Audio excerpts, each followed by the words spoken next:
Due to the COVID-19 pandemic, we started recording episodes virtually instead of being in the same room together.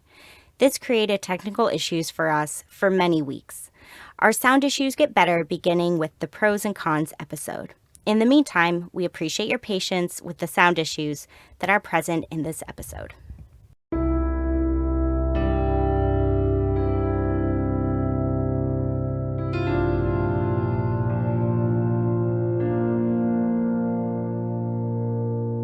Dialectical behavior therapy was created in the 1980s by Marsha Linehan in Seattle, Washington.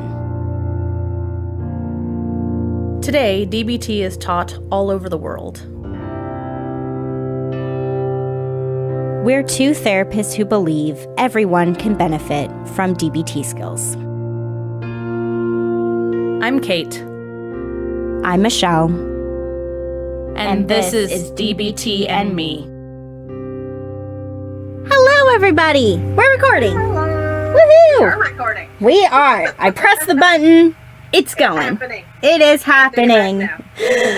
All right. Hello, everyone. So, today's episode. I feel like there's a couple things I want to say before we get into it. So, today we're talking about a skill called TIP. Yes, we're back to another DBT acronym. Now, for those of you out there who know DBT well or have done DBT before, you might be thinking to yourself, oh, does this mean we're getting into the distress tolerance module? Because TIP is a distress tolerance skill. However, we're talking about it here because even though we're nearly done with talking about our emotion regulation skills, we're so close. We're 1 week away.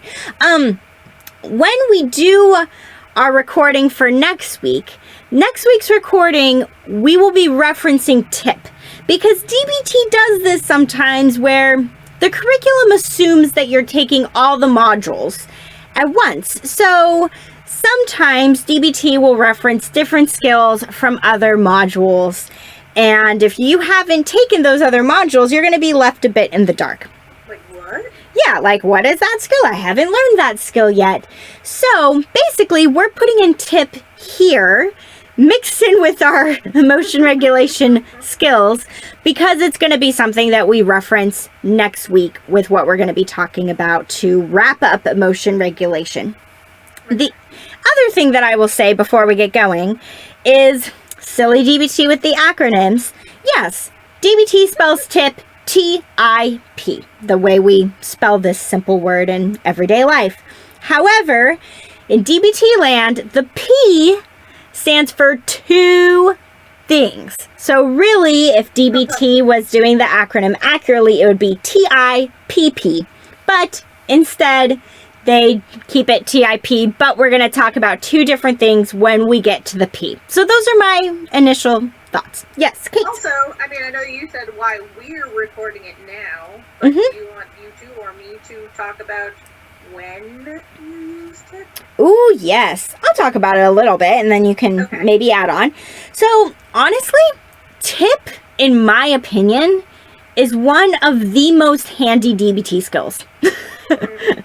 I really like what we're talking about today because DBT imagines people using TIP when they are in a crisis.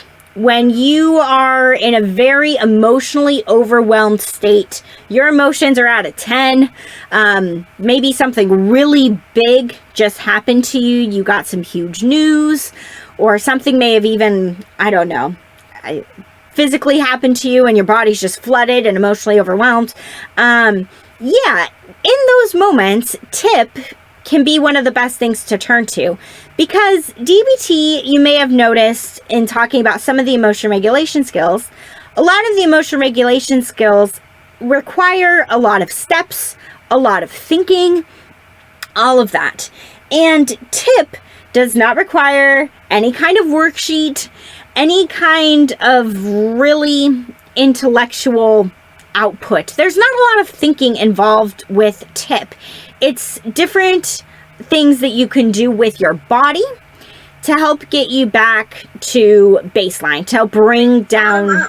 right? We've talked about that before, the idea of top down versus bottom up. Yep. Tip is all bottom up. Tip is all bottom up. Yep, exactly. It's all just doing things to help your body calm back down.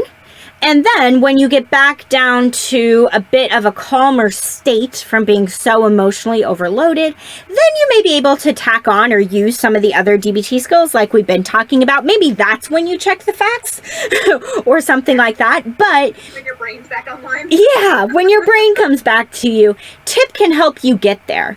So that's really when we're going to be using this skill. And again, what we're talking about next week references when to use this skill. I imagine it will probably come up a little bit too when we're doing some of the distress tolerance stuff, since it's part of that module. So we'll be circling back around to tip and referencing it periodically, because again, a lot of the DBT skills are really intellectual, and tip is one of the exceptions to the rule. Yeah. Yep, it's just physical. Which I kind of like. So, Are we ready? Are we Yeah, unless you have other thoughts to say what I wanted to say about that. You summarized it perfectly. Okay, cool. So the T in tip stands for temperature. Man, I can never decide how much neuro stuff to go into with this one. It's maybe my favorite. So basically, our bodies have something that's called the dive response. If we hold our breath and we put our faces in cold water, the colder the better, really, our body goes, ah, shit, we're underwater. And what it does in response to that is basically like, all right, we have to conserve our energy, we have to conserve our resources. It slows down your heart rate. When you do go to breathe again, it slows down your breathing. It pulls a lot of your blood supply out of your extremities and into your core.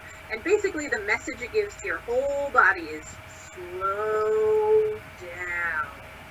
Because the idea is you need to conserve your heat and you need to conserve your breath so that you can survive as long as possible underwater, right? Poor body. We're basically tricking it into thinking we're about to drown, which is a little bit mean, I guess, but super useful, because it does. It's a thing where you're, I don't know, faith not required, right? I love the skills where it's just a body hack and you don't have to like it or believe it. There's just nothing, you don't need anything intellectual to do this. You take your face, you shove it in a bowl of ice water and hold your breath for a moment, and your body's going to do the work for you at that point. Now, I recognize we do not always have a bowl of ice water we can stick our face in.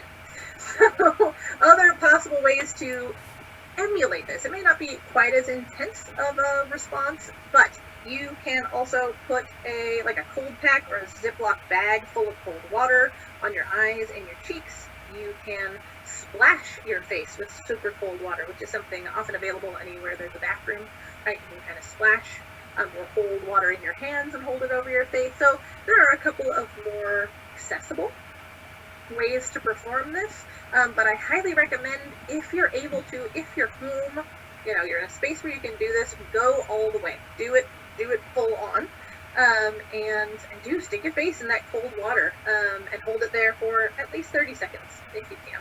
I know, please be safe. I don't know what people's lungs capacity is like. Yeah, medical conditions where your doctor might not want you doing this. But assuming it's safe for you physically, go ahead and do it all the way, because that is going to be the way that you get your body to have the most intense reaction, and it's going to bring you down so fast, right? This is a great way to bring yourself down. I think of as sort of from hot emotions most of the time, not entirely, but anger and or anxiety, right, which tend to be places where your body speeds up a lot, right? You breathe faster, your heart beats faster, right? Maybe you get literally flushed, agitated, shaky. So I think temperature tip in this sense is the best for those emotions. I don't think it's going to be quite as effective if you're overwhelmed by, say, grief or sadness. Not completely ineffective, but I would recommend other skills on this list for those feelings more than temperature. Anything else to add there, Michelle? Nope, I think you hit it pretty well. The other thing that DBT says as an alternative way to practice tip, which, like Kate said, the best, most ideal way to get the most bang for your buck is to, close your eyes, hold your breath, stick your face in that bowl of freezing cold water for at least 30 seconds. That's the best way, as she put it. The other way to do this that they also say is with like ice packs. Oh, maybe you did, and I might have just missed it. Sorry. I might have just tuned out, so I apologize. Ice packs. Yep, put ice packs on yourself. Ziploc baggies of ice. Yeah, bags of peas. Whatever you got. Vegetables. That I hadn't mentioned. Yeah, you can do it that way too, as a way that, again, can make it a little more accessible. Or if you have a phobia of water. Yeah. Mm-hmm. Right? Yep. Activating your phobia isn't going to be the way to do it. So other ways of getting cold. Yeah. Yep. Definitely. And yeah, I really agree with what you said about in terms of when to use this. I think in general, the tip skill as a whole, does not apply so well to some of those more tender emotions. And I forgot to mention that at the beginning. But yeah, it really is best applied with anger, fear. Those are the best spots to use it. The only ones I can think of is like, I don't know if you've ever been there, Michelle, but if you do get sadness or grief to a point where you're like hysterical with it, then I think that sort of crosses over into a place where some of the tip stuff can be more. Sure, yeah. If you're like panicking, hyperventilating, like really losing a sense of yourself and not feeling grounded at all, then yes, this stuff could be really helpful. Hard you're vomiting. Yep. Not talking from personal experience. Yes, that could be a good spot if you've really worked yourself up. Yeah. Yep, totally.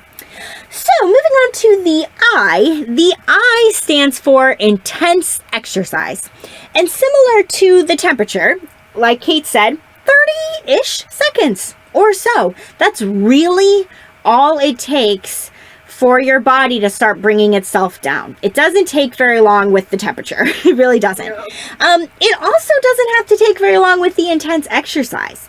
And again, the intense is the key part here. And that's going to look different for everybody. It's going to look different within what your body is capable of doing physically. Again, we don't want you to do anything that's going to injure yourself or really overexert yourself. But the idea here is basically to work through some of that energy that your body's likely got pent up inside. Your heart's already racing. You may be feeling shaky. You may be feeling warm already. And exercise is a really healthy way to channel all of those physical sensations. Exercise basically gives it a place to go. This is why people can find exercise so beneficial, because it gives our bodies a way to get that energy out that we feel sometimes emotionally. Fulfills our fight or flight. That's one way I like to think about it. It's like fight or flight is telling you to move. Yep. Exactly. So if you move, sometimes your body goes, oh, okay, we did the thing we needed to. Yep. We can calm down now. We fought and or ran away from the thing. Yes, exactly. Yeah. So in terms of what this can look like, and again, doing what's within your capability levels, what appeals to you to some extent. If you like to run, which neither Kate or I do. But if you like to run and if you have the time and the ability to go for a run, even for just a little bit, that can be a great way to do this. Running gets your heart rate up really quickly. That's one way this could look. One of the ways that I stereotypically kind of recommend it is it can look like jumping jacks. It can look like, kind of doing your high knees in place with like, I don't know, high step in it. I love your gestures. I know, I'm kind of doing it in my chair, trying to pinpoint the right phrase, but hopefully you all can get a sense of what I mean. But yeah, jumping jacks are a good one. I love what we do in class, because I think some people hear the word exercise and they think of super stereotypical exercises. And it just means intense movement you cannot continue for too long. Yes, exactly. So, like Kate was just saying, those are all things that are pretty physical. And those may be things that you're open to doing. Those may be things that you don't want to do or can't do. So what we do in class is a sitting intense exercise where we have everybody clap their hands vigorously all at once. Just clapping your hands as hard as you can. Hard and fast. Yep, hard and fast. And we only do it for about 10 maybe 15 seconds. And at the end of it, I'm always there like, I'm like out of breath a little bit, like, whoa, okay. So don't do this for too long. It's not meant to be done for very long. This is not meant to be a 30-minute exercise session. No, this is meant to be, 5 minutes or less. If you can normally run, well, how fast can you go that you can't go for very long? Yes. Yeah, exactly. So anything that will lead to you physically exerting your body. Another one that's kind of silly, but again, does not involve like getting up and doing anything, is if you lay down on your stomach. You can basically, Kate doesn't know where I'm going with this. She looks confused. You can basically, if you want to, especially if nobody else is around, it will get it out. Trust me. You can pretty much like lay down on your bed or your couch and have like an adult tantrum. An actual tantrum. I did not see that you were going there, but it's so exciting. Yes, just like wail on the couch or the bed. Screaming also helps if you can into a pillow. That also gets out that energy very quickly or into your hands. Beat up on things with pillows, like have a pillow fight for one with your own bed or furniture. Yep. Punching a pillow is a perfectly healthy expression of anger. So yeah, or a punching bag or something like that. It gets it out of you quickly. And that's the goal of this. So there are some ideas. There could be tons more that we're not mentioning, but hopefully that gets your mind going a little bit to how that could fit or work for you. The other thing that I want to mention before we continue into the 2 Ps, because I didn't mention it at the beginning. So with tip, you don't have to do these in order, and you don't have to do all of these. Oh, Lord, no. We recommend picking one. I realized as we were going up, people thinking like, okay, so first I put my head in a bowl of water and then I go do this. No. Oh, no. No, you'll probably only need one of these to get the effect that you're looking for, which is, again, to calm your emotions back down so that your prefrontal cortex can come back online. That's the goal here. But yes, you don't have to do them all or in any kind of order. You get to pick. Yay. Yep. Yes, this is a choose your own adventure menu. Yeah. I'm like, it's like those pick one. For menu things. All right, so next one, I'm going to take the first P, which is paced breathing.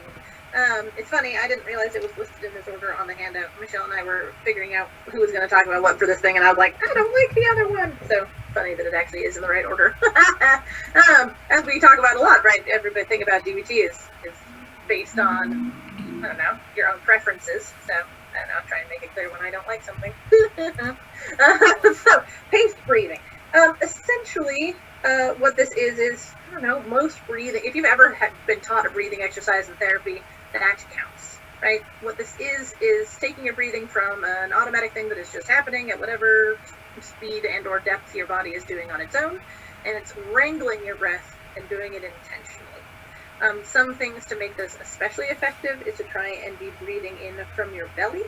If you've never practiced this or tried it, you can sit down or you can lay down and put your hand or something on your stomach and try and have it be so that when you start to breathe in, your hand moves out with your belly before your chest starts to expand.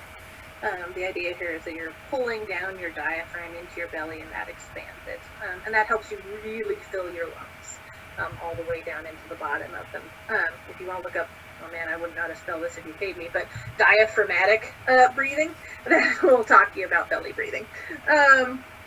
Also, slowing your breath down.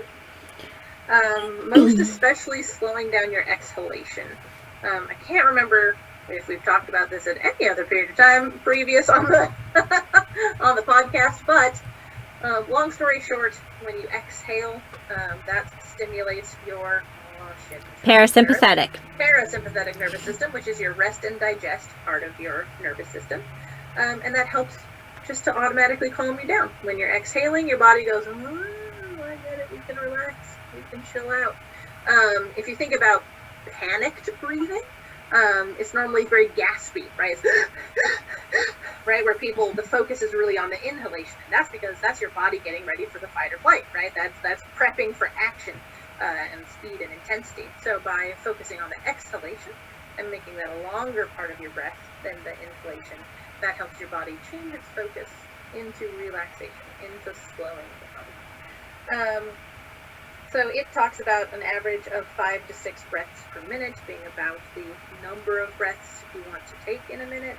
And I say a nice goal is to exhale for twice as long as you inhale if you can, right? Again, this is all based on individual abilities with their lungs. I think Michelle and I have talked, I did singing for a really long time, so I can exhale for a real long time. I can exhale for sometimes 3 or 4 times as long as I inhaled, because I practiced for that. But if you can double it, if you inhale for 4, try and exhale for 8, right? Just count gently as you're breathing. And again, this is harnessing your nervous system to kind of handle itself. It doesn't require thinking. It's just a simple action. And it can really help to slow you down. Yeah. Bring you back to homeostasis and being more grounded. Because all you have to do is count. Yep. And, for, I would say, nearly everyone, once you reach adulthood, counting is very automatic. So no matter how overwhelmed your brain is, no matter what stressful situation you're in, you're probably not going to forget how to count. And you can focus on that. Fucking worst. If you can't count, I know this sounds weird, but I don't know. Oh man, this is one where being seen is really helpful. If you exhale through pursed lips, almost like you were going to whistle, it's very difficult to exhale quickly through a small aperture in your face. And so, if nothing else, if you close off, if you restrict your mouth, and this sounds weird when I'm just talking about it, while you exhale, hopefully that will start to slow you down to a point where then the counting at least can happen. But bare minimum, you're pretty guaranteed to exhale for longer than you inhale if you are pursing your lips and restricting how fast you're capable of exhaling. So that's another little trick. Yeah, definitely. So to the second P. The second P stands for progressive muscle relaxation. So this can be a process that you can really tailor for how long you want to do it. I would say with the way that TIP is designed, the T and the I are very short-term, very quick things. The paced breathing, you can do that for a long time if you want to, or not very much time at all. And progressive muscle relaxation is kind of the same thing. If you really want to do a thorough progressive muscle relaxation, trying to think of how long it could take, at least 15 minutes. Half an hour. Yeah, probably. Yeah, I was initially going to say that, and I was like, no, too long. But if you go really slow. And then one path, and then the other, right? You're alternating sides of the body, and man, it can take a time. Yep, it can take a long time. But I'm going to give you the general overview of what we mean when we say progressive muscle relaxation, and then you get to be in the driver's seat of how much time you want to take with it when you do it for yourself. So the guided meditations and stuff online to walk you through it too. So much Explanation doesn't quite sit, and you're like, I know. I may try to find some videos. I was thinking maybe for the paced breathing and for progressive muscle relaxation. Good idea. Because we can't show you guys, but YouTube can. So, but basically the idea behind it is that most people start from the bottom and work their way to the top. So you start with your feet and you work your way up is the typical way that it's done, but you clench and hold a muscle group, and you don't have to clench and hold for very long. Counting to like 5 is what I would say. So like you clench your feet, 1, 2, 3, 4, 5, and then you unclench them. And you can do this with as many different body parts as you want to in great detail. Or you can do it relatively quickly. I.e., you can move up, and like Kate was saying, you can do one thigh, then the other, or calves, then thighs. You can do your entire leg and your feet all at once. You can do it with, I don't know, I was going to say like certain fingers, but really it's probably going to be your hands all together. But then you can do it with your forearms, your upper arm, your shoulders. You can really make this detailed in the order you go in. and how specific you get with the body groups, working all the way up to your face. We've done this in DBT groups before, and it's kind of funny because we're all clenching our faces and then releasing them. But the goal is that basically the message that doing this sends to your brain is, we can relax. That's what it does. And again, your body, if you're under a lot of stress, it's probably already naturally clenching. Even if you don't realize it, you may be holding tension in your jaw, your shoulders. Those are some common areas. And this is a way to, even if mentally your brain isn't telling you to relax or calm down, this is a way to still physically do that, is to go through a progressive muscle relaxation. If you don't have a lot of time, and if you really want to do it quickly on the fly, you can tense up everything at once if you want and then release it all at once. You can do it that way. But I would say in general, we at least recommend feet, legs, stomach or like your core area, hands, arms, and face, I would say. Also, one thing you hadn't mentioned yet, which maybe I'm just getting ahead of you, but the reason it's called paired muscle relaxation, I guess we also call it progressive, but they in DBT, they not require, suggest, that's the word I'm looking for, pairing it with your breathing. So breathing in while you tense your muscles, and then exhaling as you relax, and often like thinking in your head something like relax or let go as you exhale. So there's different things. Not everybody pairs progressive muscle relaxation with breathing, but that's sort of DBT's gold star standard or something, is to put the two together. Yes, thank you for mentioning that, because I had forgotten that piece, and it is an important piece. Is like, how are you breathing when you're doing this? you want to make sure that you're not holding your breath and not releasing your breath when you're releasing your muscle tension. You want to be releasing both at the same time, and adding in saying, relax or calm or any kind of word that is peaceful or grounding for you can just make it all the better. So I think I will try to find a video or something to post, and hopefully this explanation is making sense. But since we can't show you, there's only so much to really say. But that's the idea behind it, is clenching and unclenching your muscles in order to help your body let go of tension and find a state of relaxation.